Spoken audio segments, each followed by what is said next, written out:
Good afternoon to everyone. The much anticipated discussion and this panel discussion that we have here today. It was meant to be taken by Shilpa Solanki, but she had a medical emergency, and so, like I told Lakshmi, we played Kho. She did a Kho. That she isn't here, so she said, take this forward. So I have a lovely script that I have to honor that she has sent forward. It was a last-minute transfer.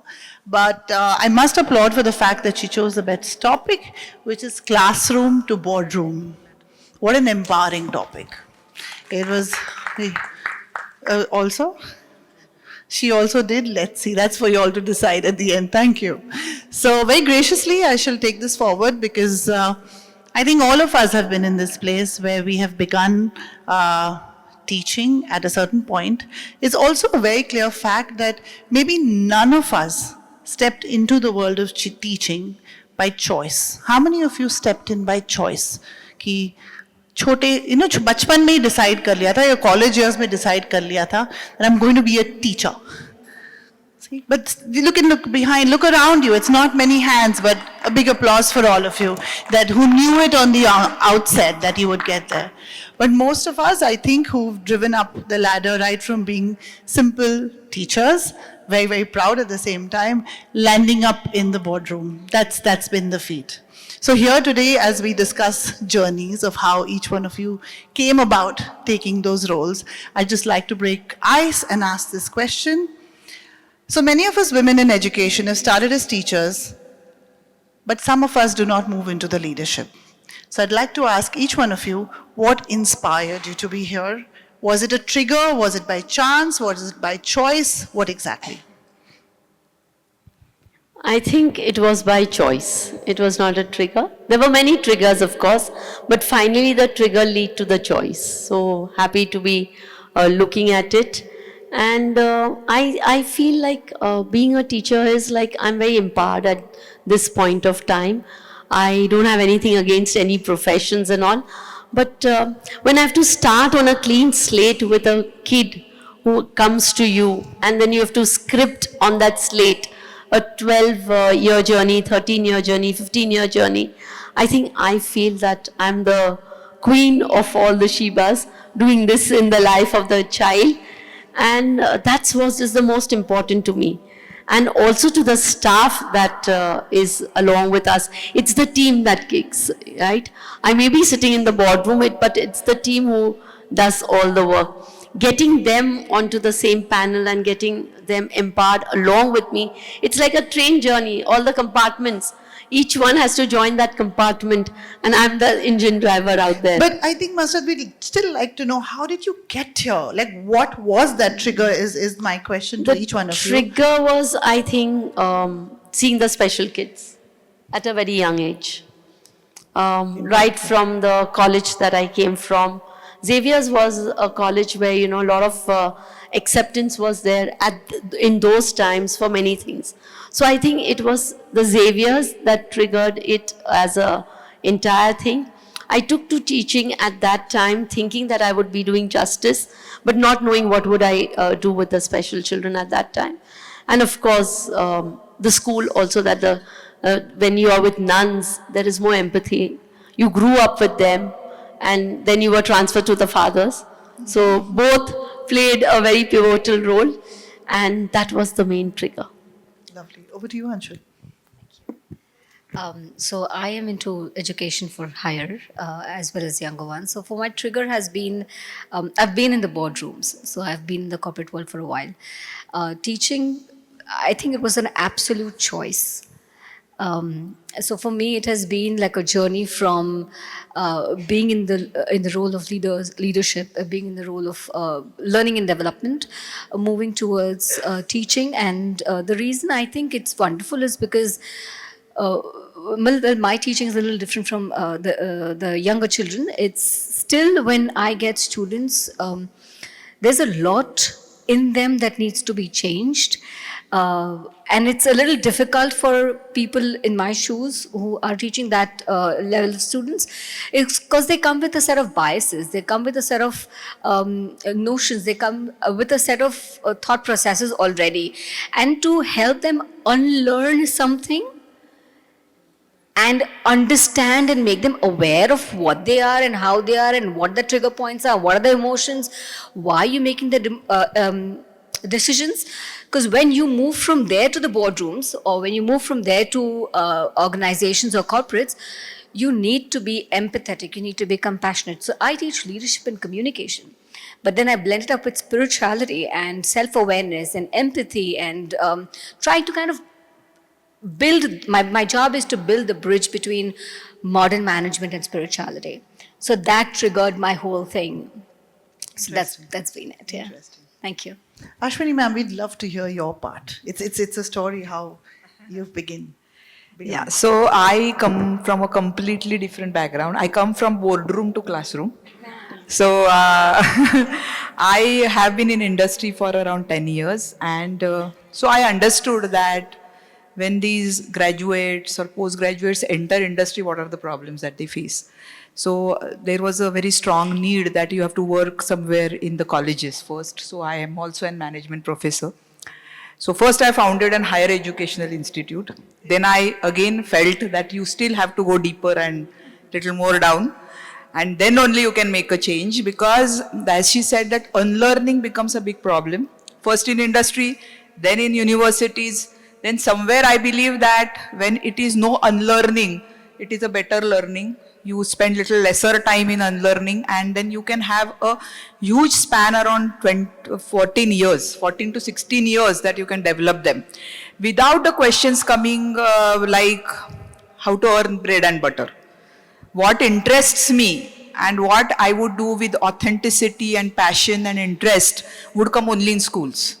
That I strongly believe in, and that is why you can make an impact only when it is a longer period, when it is unscratched, when it is very plain ground to play, a field where we can really rule.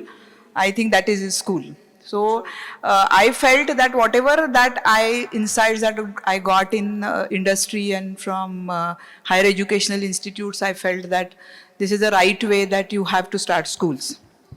So in 2003, I started my first school, and that time I used to proudly tell people that I'm not a BEd. So I wouldn't do anything what an BEd teacher does, because I don't know what they do, right? So this is what I feel, that there is a need, and believe me that people believe in you. If you are very passionate and you are very interested in your subject, they believe in you. And they certainly support you, because I think many of us have that feeling that what we are doing, whether what kind of results that you are looking at and outcomes that you're looking at, are you on a right journey? Because the destination will come only if the journey is right. So that is how is the success story of City Pride School. And I believe that now, being one of the best schools in the area that I work in, I feel that that classroom and boardroom have to merge. Then only you will do in best way, I think. Yes, Nirmal ma'am. Mine is pure by chance, because my grandfather, who lived up to 99 years of age, he lived with us after 60 years. So I used to interact with him, and he used to tell me, Nirmal, you have to become a professor. And eventually, when I was supposed to get married, mine is a love marriage, so my father was very afraid, and that time Blue Star operations were going on. This is a personal story which I have not shared with anybody. I belong to a Sikh family, and my husband is Mona Punjabi. Blue Star operations going on, terrible fight between the two communities, and my father shipped me, I'm using that word, from Pune University to Guru Nanak Dev University, Amritsar, for doing my post-graduation during the Blue Star operations. I finished my post-graduation. When I came back, he says, if you want to get married, because I was firm, you have to do your BEd. And by chance, I entered into that field and I started loving. I was a very passionate teacher, loved teacher for many years. By fluke, I got a coordinator's position, I can say. Of course, management must have seen that, my work and passion. And when I reflected being in that position, the administration, what I am doing, I loved that. So eventually I applied for a principal's post, and after so many years here, I'm with the Kalyani School. Since the inception, since last 10 years, I'm here. Before that, I was in a other CBSE school for 4 years. But I'm telling you, I just love my job. I'm very passionate about it. And main thing is, I can make a difference in a child's life, a difference in a staff's life, which I think is a great power given to us. And we have to utilize it in a very empathetic manner and the right manner. Because your words are very powerful. They might hurt people, they might change their lives also. Just during the appraisal rounds, 2 days ago, one of the teachers who's there with me since inception, she told me, "Ma'am, I did my B.Ed only because of you. Because you told me to do my B.Ed. And because of that, when I hear such things, I think I'm blessed to be in this position and I'm enjoying my job. Lovely. Very moving. Yes, Pradhan. Good afternoon, everybody.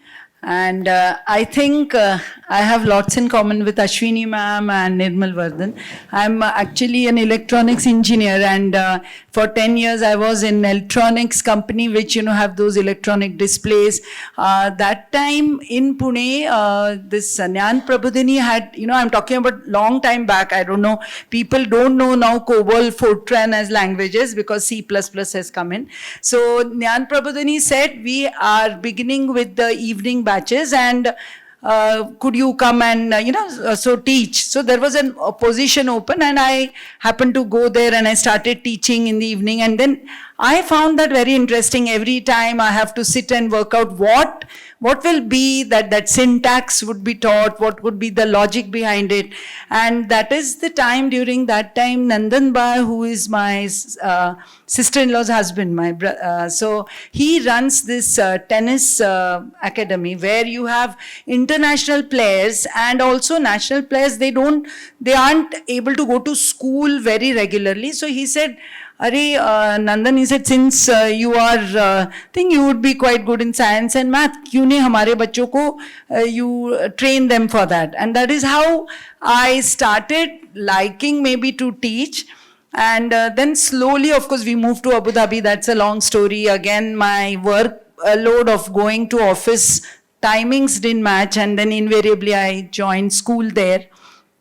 And then because I wanted to do B.Ed, it wasn't that was a necessity that time, but I enrolled in IGNOU, and I'll tell you, I loved going through the course material and then, enjoying that. And then I have creeped through the ladder as any, like from primary coordinator to the vice principal, and now I'm but the journey has been nice. I didn't want that office space. I was discussing with ma'am there that I felt I'll remain young throughout if I'm with kids.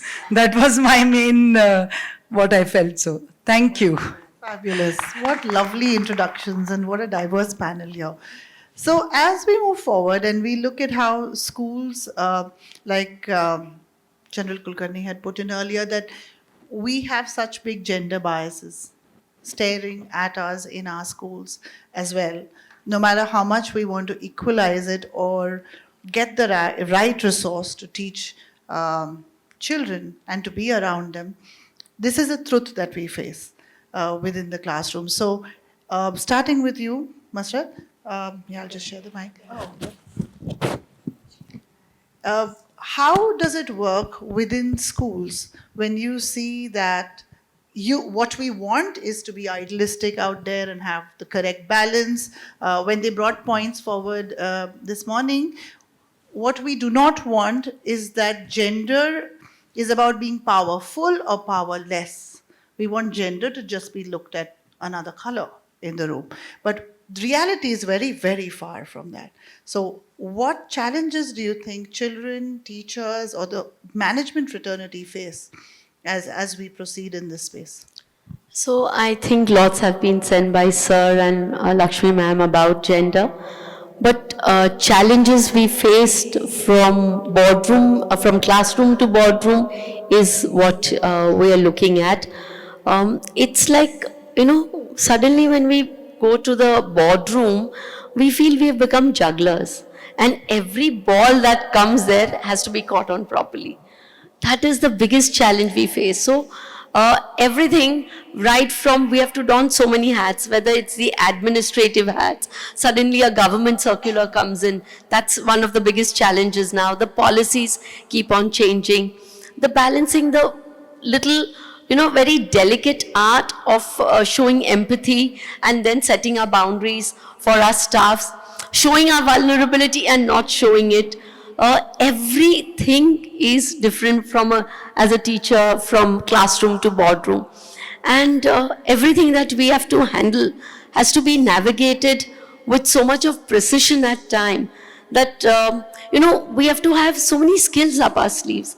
Whether we are talking about our own emotional skills or our own resilience, and then even the opposite person, we have to look at his mood swings, temper tantrums and everything, and nobody looks at us finally, that we are the ones who are sitting in the seat and bearing the brunt of it. I'm sure all my colleagues here must have gone through every phase. So the challenges are far greater than the opposite side thinks of, but along with it, I think every day coming up with new solutions and opportunities and widening that scope, and then including topics like biases and, what can we do better for our children?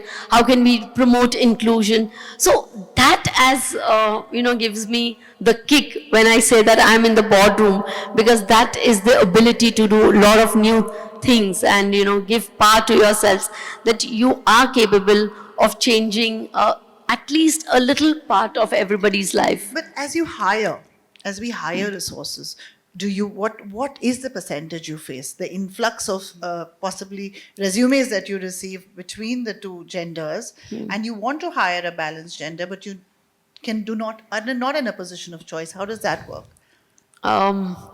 Slightly very difficult. The struggle is that many men do not want to come into the education field.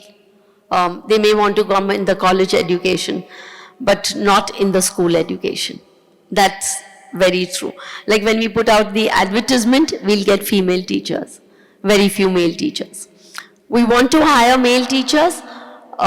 When we do hire it, we are always worried about a lot of other possibilities that can go wrong with the staff, with the kids and all. So balancing that kind of an atmosphere is also very difficult as a management. We constantly have to look at a lot of HR policies at the same time. We have to be very clear in our guidelines and all different kind of things. So it's very important that, like all of us said, that if we want to overcome these gender biases, we'll have to offer a lot of opportunities for both the sex. It's very, very important. And those opportunities have to be, like everybody wants to go in for the corporate world, more males want to go in, but why not in the field of education? The day we start offering the same kind of opportunities and going up the ladder and up the rug, I think we'll get answer to your question. Thank you. Moving to Ashwini ma'am, so you have some wonderful schools that you operate, a couple of them, one of the leading schools in the city. As you build you have the table that sits in front of you and takes critical decisions, and they usually completely conflict with what the teacher wants, what the management wants, and what the parents expect. Now, as you design those solutions, what challenges do you face when you sit there on the boardroom vis-a-vis what's really at play in school? Firstly, I would like to little bit extend to what she said. I completely agree to the fact that you have to balance out things, right? It is, and I think that is the biggest power a woman has. So they are very flexible. So they wouldn't, break it. They will always little bit, take some back steps, and then, they would push it. That is what is the great skill that they have. Tactfully. So they would make the others feel that they have listened to them, but actually they operate. That's a job. So that is a skill a woman has, and we always use it. So I think listening to others is one of the greatest skills that we have.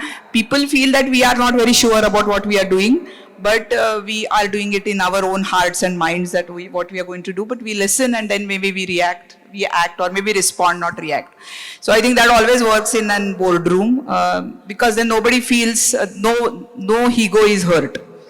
I think. So this is how I believe that we have to work. Secondly, I would like to say that from the morning we are talking about gender bias. Here I would also like to talk to you from the boys' perspective. We are only talking about the challenges that women have. We also have to understand the challenges that boys have, right?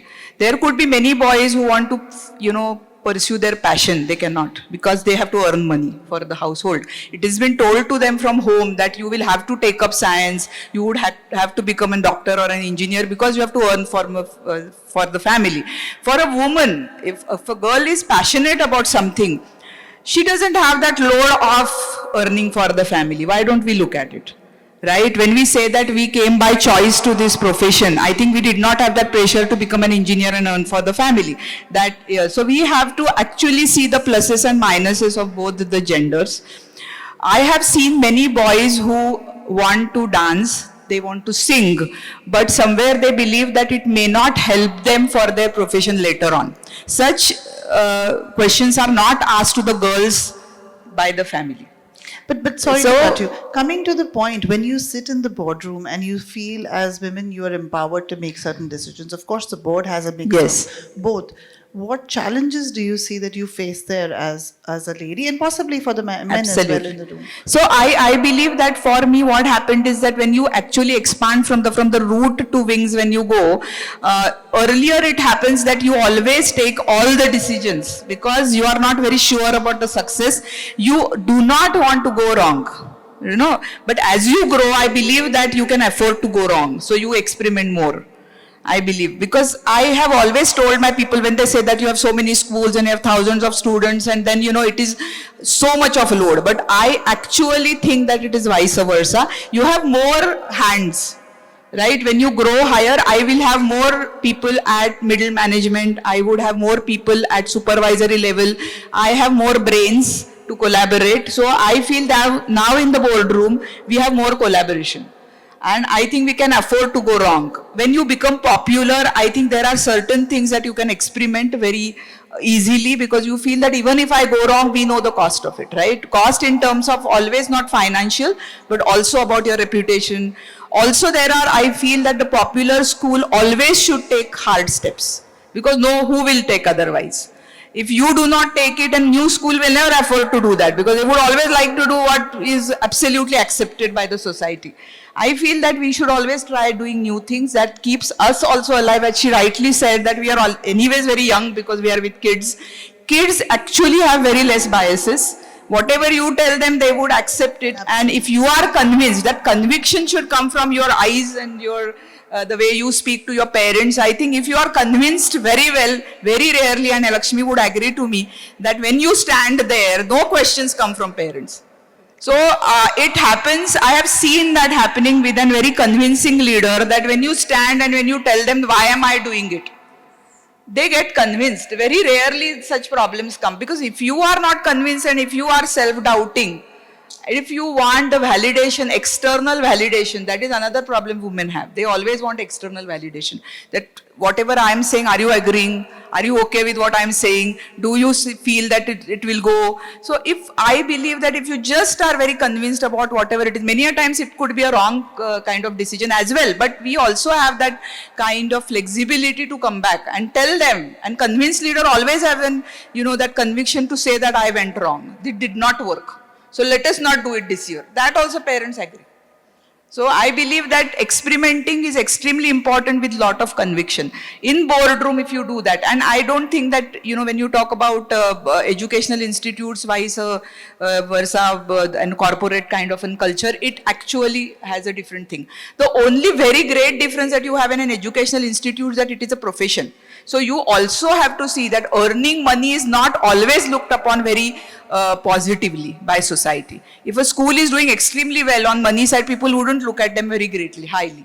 But if, Ambanis have spent so much of money in their marriages, we look at it, wow, what a great wedding they had for their daughter. But if an educational institutional head does that, It is not looked upon in right way, and it should not be, because we are a profession.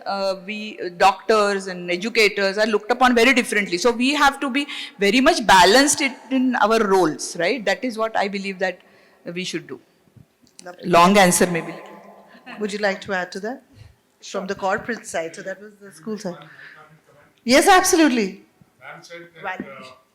external validation is important for women. Thank God. Otherwise, the entire cosmetic industry will go out of business. So true. But that is beauty lies in the eyes of the beholder. Only. It lies in the lipsticks. Unfortunately, the industry has set standards that we buy. And today our girls actually buy the size and the hair color and the clothes, and unfortunately, and so are the boys, and I'm not even leaving that out. We are stuck in a patriarchal roles, and that itself has become a very repressive force. Yeah, so I was coming to the point of validation also. We women or men, I think I've dealt with a lot of men also in terms of having contact with them while teaching or otherwise. I think we have a base root of fear of a lot of things. Validation does not come because you want to be validated in a way that, am I doing something right or wrong? But it is a very, very deep-rooted issue that we are facing, and that comes from society, that comes from parents, that comes from generations that we are in. Okay, so even when it comes to saying, you tell a woman, I'm using the example of a woman, but if you tell a woman, you're looking beautiful, they'll say, nahi, purani sari hai. Why can't you just say thank you very much? Yeah, owning it is. Yeah, why do you not say thank you? Why do you have to say, oh, you're also very pretty? Just be what it is, And it becomes very difficult in terms of students, because I believe that you as an individual, because a child is going to grow and become an adult and going to get into boardrooms, going to get into teaching. If you are at that point where you are insecure, your root is fear, your root is not compassion, your root is competition. You're not collaborating, you're competing. You're going to take that and it's going to be a trickle down effect. So however root causes, and I agree with it, you need to go to the root, but you also need to go to the top. Because root will help you, your fruits will tell you exactly what the roots have. If parents are educated, if adults are educated, if boardrooms are educated, telling them what my issue is. We're trying to deal with students, we're trying to deal with younger children, but nobody's trying to deal with teachers. What is going on with their teachers in their minds? What is going on in their houses? What are their personal journeys? How are they, what are their emotional triggers? Because that needs to also, they are taking that energy from the boardroom, they're taking that energy to the classroom. But what is really going on in them? So you're basically telling that you as a teacher should be compassionate and should be nice and should be able to write on that clean slate. But is your slate, because when you take that chalk in hand, you have already certain biases in your own mind.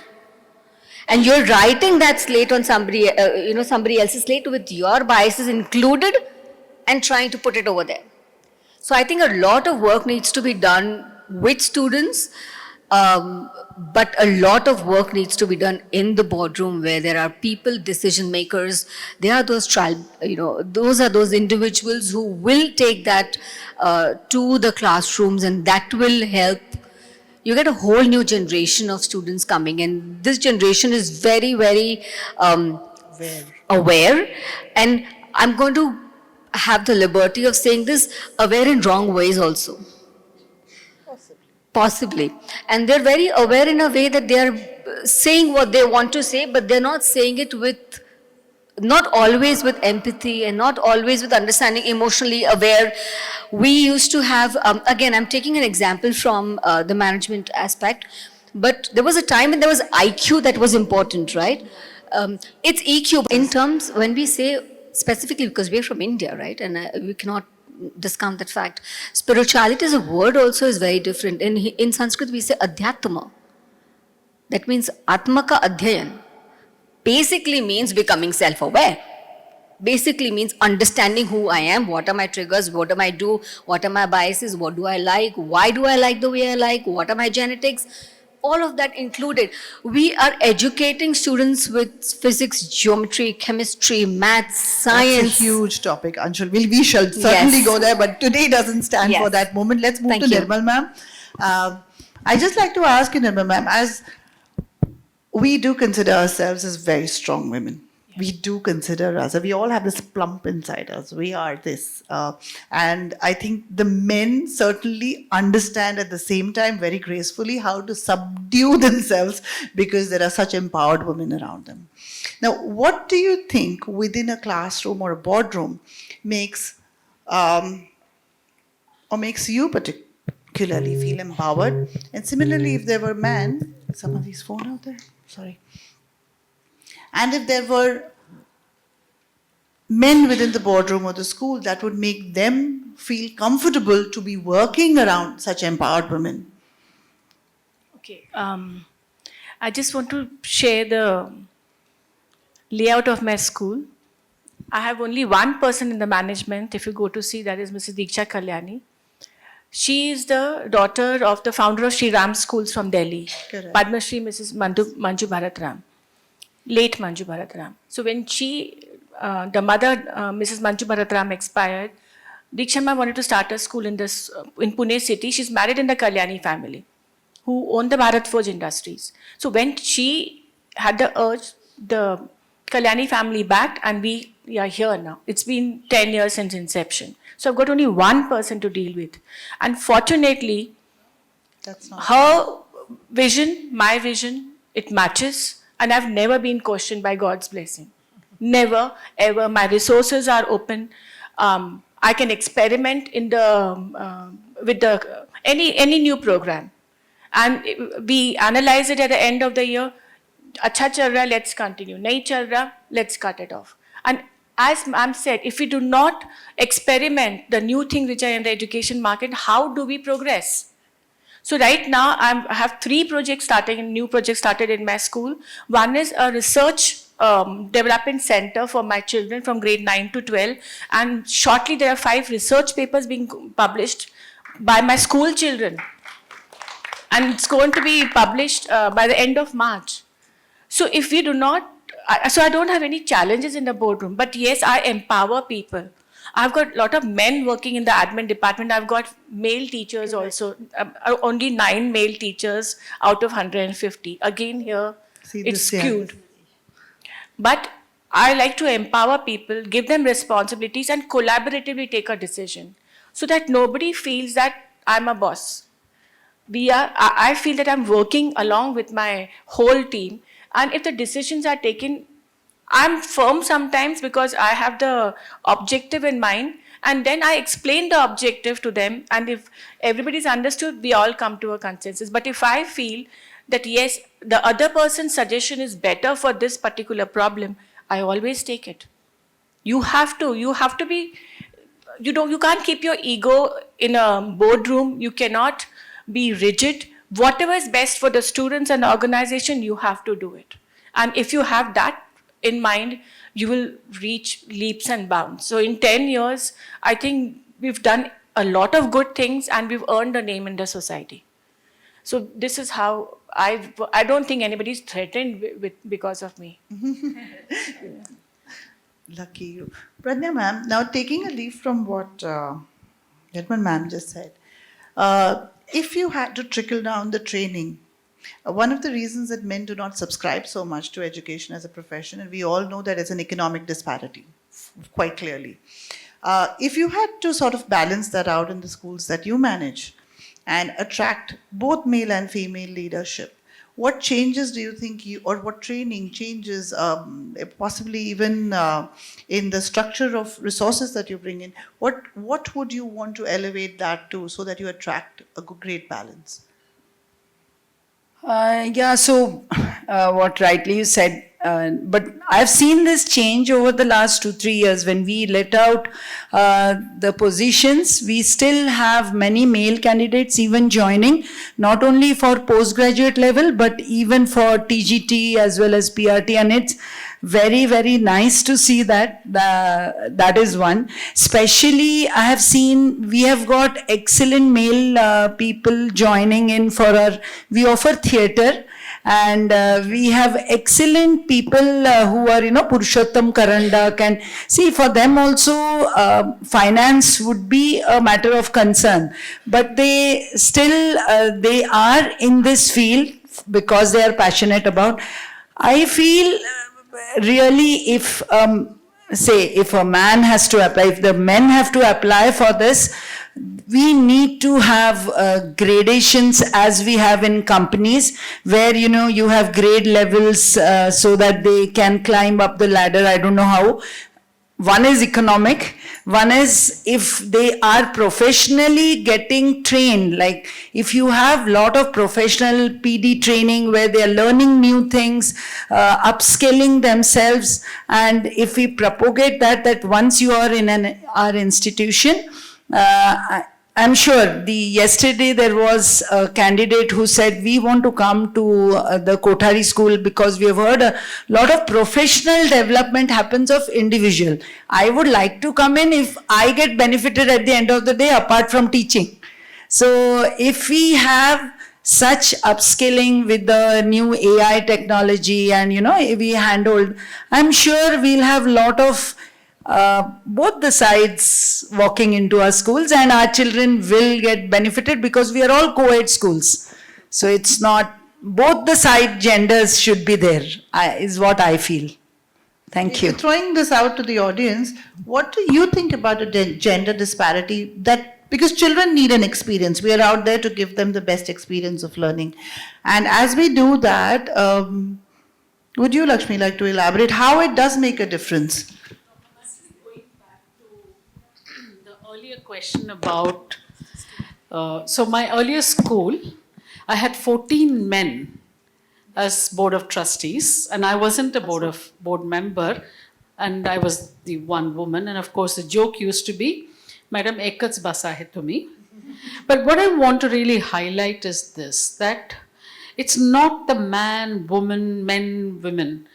I think as you rightly said, the courage of conviction, the clarity of purpose, but most of all, if they know that you can't be wound around in your values, ethics, and that they know that you stand up for certain beliefs and integrity, and that you won't be and you can't be bought over.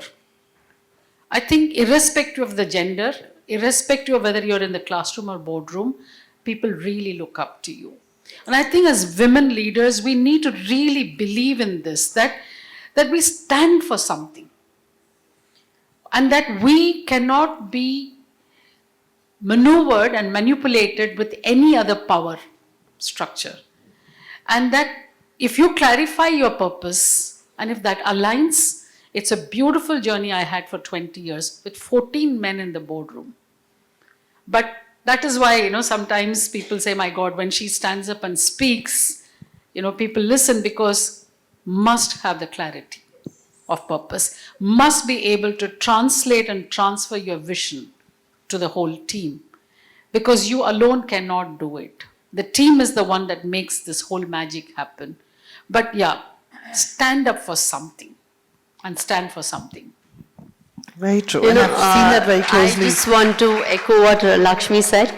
Like whether it's the classroom or the boardroom, you have the power to write down the history, and that history can be written again and again in the most beautiful way. Because as leaders, if we won't write down the history for our children, then who will write down? So it's very important because you are empowered as a leader. You have that decision making. You have the magic team. You have tech as your tool. And today, when we talk about all 21st century skills, it has to be put into practice because you've got the child right from 2 years till 15 years, till 20 years to write down this history again and again. So let's collectively use that power. I'd like to open some questions out to the audience. If any of you would like to ask, I've just been given that there's about 5-7 minutes, and we do have an interesting rapid fire to do.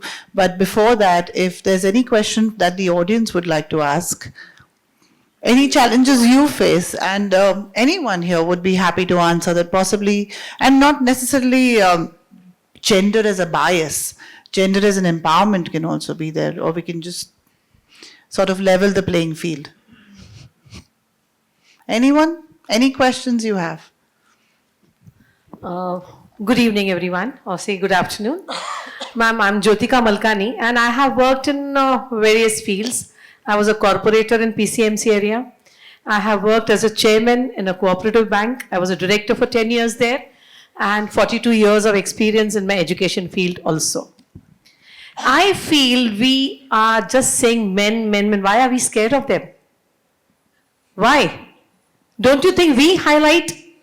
ये man है. I have worked in a boardroom with the directors. I was a chairman, the first chairman in Seva Vikas Bank, and we had 17 men there and 2 ladies. But let me tell you, when I was a chairman, they listened to me because I had the capacity of telling them what is right. If they said right, I said right. If they said this is wrong, I had to prove that that is not wrong. And the bank worked very nicely. The bank did not give, for 3 terms, they had not given increment to the staff. After we joined as a new team, within 1 year we gave them, and the bank, the chairman of many banks came and said, "Ma'am, whenever there is any meeting with the banks, please come to us, guide us also." So it is not the man, why do we get scared of them? We should not, and I think ladies must not say, we are at par with them. We don't have to show that, "Tum log humse bade ho, tum humse chote ho." No, we have to tell everyone, we are at the same level and we can work together with them. PCMC had more than 100 corporators, 30% were ladies, but we did our job well.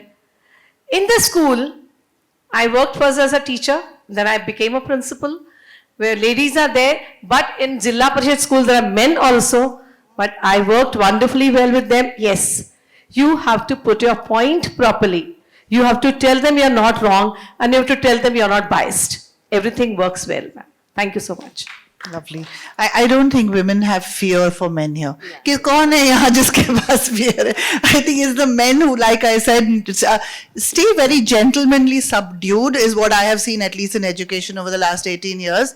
They're very gentlemanly because they know कि भाई तू ही है शक्ति. They sort of give us the crown, at least from the men we've met. So yes, let's get back to anyone else. Any other question? Yes.